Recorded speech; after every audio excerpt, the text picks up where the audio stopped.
Final match, শিরোপা জয়ের দ্বারপ্রান্তে দুই দল। হঠাৎ করেই মাঠে পরিণত হলো রণক্ষেত্র। কিল, ঘুষি, লাথি আর বিশৃঙ্খলা। শেষ পর্যন্ত এক ম্যাচেই দেখানো হলো 23টি লাল কার্ড।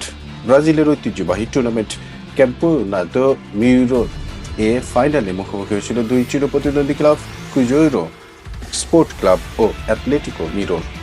ম্যাচের শেষ মুহূর্তে উত্তেজনা এমন জায়গায় পৌঁছায় যা কেউ কল্পনাও করেনি। খেলার শেষ দিকে 1-0 গোলে এগিয়ে ছিল ক্রুজেইরো। ইনজুরি টাইমে প্রায় শেষ, তখন সংঘর্ষে জড়িয়ে পড়েন ক্রুজেইরোর স্ট্রাইকার ক্রিস্টিয়ান এবং অ্যাটলেটিকোর গোলরক্ষক ইভারসন। পরিস্থিতি দ্রুতই উত্তপ্ত হয়ে ওঠে। ইভারসন ক্রিস্টিয়ানকে টেনে মাটিতে ফেলে দেন এবং তার উপরে চড়ে বসে রাগ ঝাড়তে থাকেন।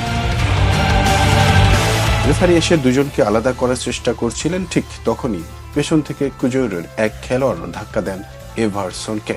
ধাক্কা খেয়ে গোলপোস্টে আঘাত পেয়ে মাটিতে পড়ে যান তিনি।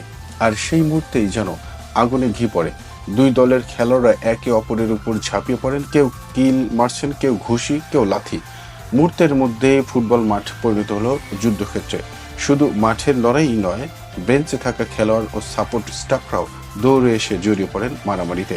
পরিস্থিতি এতটাই নিয়ন্ত্রণের বাইরে চলে যায় যে নিরাপত্তা কর্মী এবং সামরিক পুলিশ মাঠে নেমে আসে। তাদের হস্তক্ষেপে প্রায় 10 মিনিট পর পরিস্থিতি শান্ত হয়। ম্যাচ আবার শুরু হলেও নাটক তখনও বাকি ছিল। ম্যাচ শেষ হওয়ার পর রেফারি একে একে লাল কার্ড দেখাতে শুরু করেন। অ্যাটলেটিকো মিরোর 11 জন খেলোয়াড়, যাদের মধ্যে ছিলেন ব্রাজিলের সাবেক তারকা হাল্ক, লাল কার্ড পান। অন্যদিকে ক্রুজেইরোর 12 জন খেলোয়াড়কে লাল কার্ড দেখেন।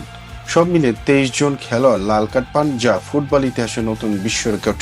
এর আগে 1954 সালে এক ম্যাচে 22টি লাল কার্ড দেখানোর ঘটনা ঘটেছিল।